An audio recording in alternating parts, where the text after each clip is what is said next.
The soul is a non-physical energy of consciousness, but a vehicle of consciousness which travels through space and time. It reincarnates. Your soul has come into this body with a past history, and that past history led it to have a particular identity, to be born to a particular set of parents in a particular culture. Right? That didn't happen for nothing. That happened because there is karma that the soul carries. But that identity is the same that it was before, now that it's in this body? Yes. The soul remains with its identity, but it has a trajectory. Yeah. And in every life, the soul develops a different ego consciousness. So the soul has no name. The name you were given by your parents then pertains to the ego. The soul is the vehicle that then carries the ego, right? And then once the ego is in there, the soul is forgotten. It becomes heavy and then ego conscious instead of soul conscious. So when you pop through the ego, you return to soul consciousness. Your soul consciousness has a natural yearning for God. The ego has no interest in God. It has an interest in pleasure, sensuality, all of that. But the soul has an interest in returning to God. So the soul is a higher level of consciousness than the ego. And the soul is the level in which the true higher awareness and higher intelligence opens up. And the ability to love, in the true sense, without attachment, without desire, without those elements. So the soul then becomes the vehicle which enables you to begin your spiritual development, which means that the soul itself surrenders to spirit. And spirit is that within you which is unborn. It has never come into the field of karma. It has never identified with a body. It has never picked up sanskaras or tendencies or traits that have caused it to reincarnate. So the spirit is that within you which is still one with God. We call it Atman in Sanskrit. How do you call it? Atman. Atman is the original word for spirit. And that spirit, because it is always untouched by negativity, when you realize it, you're in a state of love and bliss and wisdom. It all opens up. And that's what enables you to let go of even the soul as a vehicle and be liberated back into total union with God. So the spirit never lies in the body. Right. Spirit is not localizable. Not related at all with any material.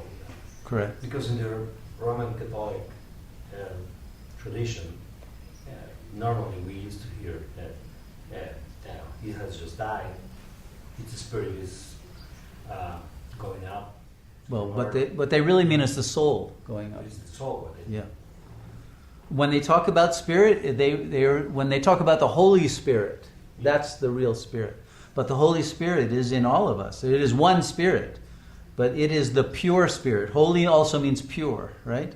So it means the spirit that is not identified at all with soul or with body. It's transcendent. So it's part of God. It's part of the Trinity. When one realizes the spirit while one is alive, then one becomes the Son, right? These are all metaphors. And the Son then travels via the Spirit to the Father. But Father, Holy Spirit, Son are one. And Son, of course, refers to daughter as well. It's not about gender of the body. So these are the three aspects of God. When you are awakened to your spirit, you are Christed. You're anointed with that power of God. And then you become one with the Father through that realization. So the blow of life in the body comes from the soul.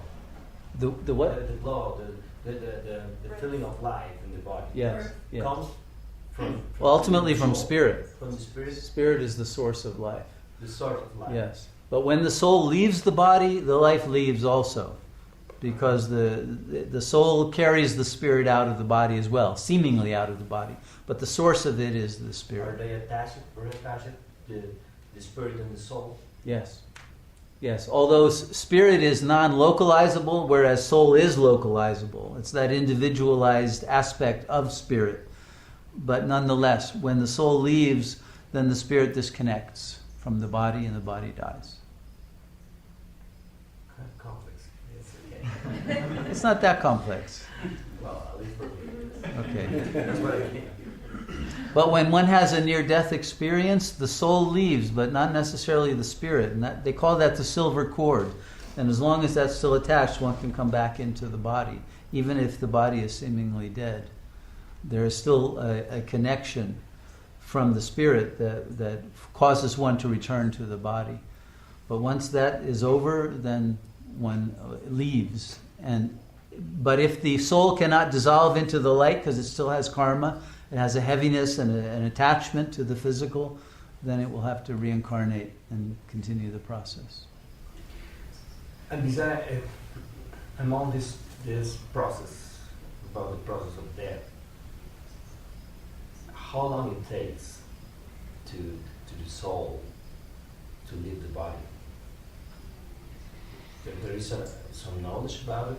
Yes. How it works? This is more complex. Oh, Okay? okay. And the reason it's more complex is it depends on the state of consciousness of the one who is dying. There are some people who even though they're dying and could leave the body, they don't leave the body because they're attached to the body. And therefore they will stay with the body. Even after the body is dead, they will sometimes haunt the body or hang out with the body. And that's why it's very important for those who are with that person, who are grieving perhaps, give that person permission, give the soul permission to leave. Because often the attachment of relatives is, don't go, don't die, don't leave us. It causes that soul to stay there. And then it doesn't go to the light. And then it takes more time for the soul to let go of all of the dispersion of its energy that goes into all the cells. So although the body dies as a soul, as a consciousness of a unity, the cells remain alive for a long time. And the sooner one withdraws all of one's life energy out of the cells, the sooner the body becomes really inert. And in the traditional cultures, you would not bury the body or burn it for several days until all of the life of the cells was gone, so that there was no negative karma, pain, or suffering that was committed on that body. And so there were many rites that would help to accelerate the leaving of all the life energy to go up to the light that we've lost today. So we have a very unsacred way of dealing with both birth and death in our culture. There's a lot of denial involved with both of them.